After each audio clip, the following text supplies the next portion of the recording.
You're going to be seeing this video on January 1st, 2023. New Year's, the time when people sit down with a journal and write out some elaborate plans for the upcoming year. I love this process, but I have a different spin on it for you today. I want you to do one thing, or rather, stop doing one thing, and I can almost guarantee you that you are going to have a clearer mind, clearer thinking, and just a better year. Let's talk about what that is.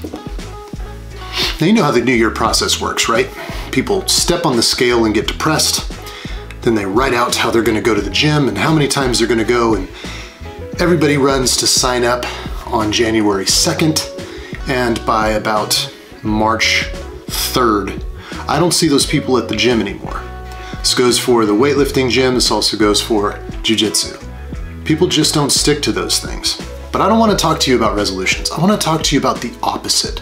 I want to suggest to you a stop doing list. As opposed to a doing list, this is the opposite, the negative space.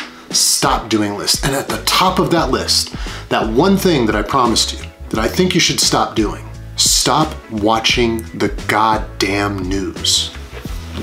Oh my God, I can already hear it in the comments. I can hear people screaming at their laptops or their phones. What do you mean, stop watching the news? I've got to be informed. Okay, but do you have to be inundated?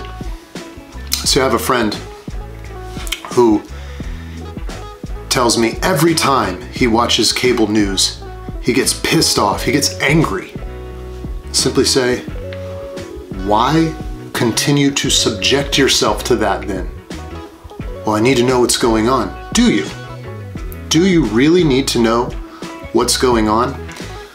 Let's break down the information you get from a newscast and decide if you really need that information. Number one, is that information actionable? Can you take action on that information immediately? Or is it just taking up space and bandwidth in your wetware? Can you take action on it? Number two, is it under your control? Okay, so you can't take action. It's not in your sphere of influence. Then what good is it doing you? It's not doing you any good. From the age of 21 to the age of 33, I didn't read or consume news of any kind. That changed in my 30s, and I don't think for the better. Now I'm going to allow for some news to get in. This is the world we live in. I totally understand it. But how about we agree today to put some parameters around that news? Why don't we agree to some guardrails so that it's not just running rampart through our brains all day?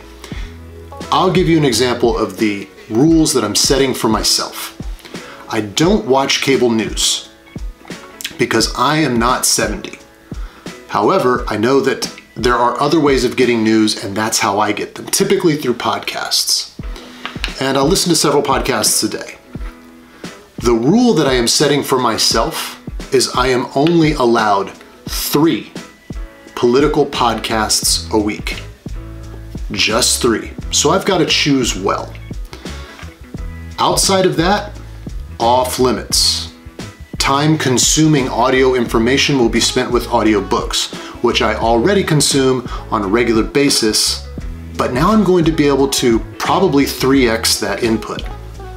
I think that's a worthwhile thing. Number 2, the number 2 rule.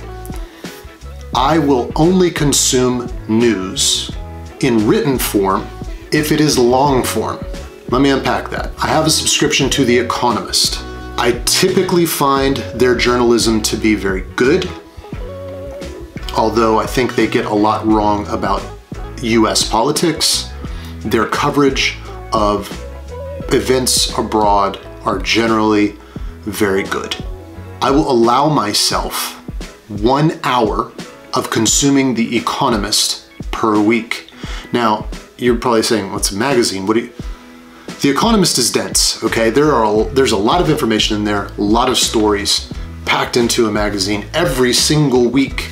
I will allow for 1 hour. That means I have to pick my stories well. That means I have to pick the stories that I find to be interesting and stick only to them.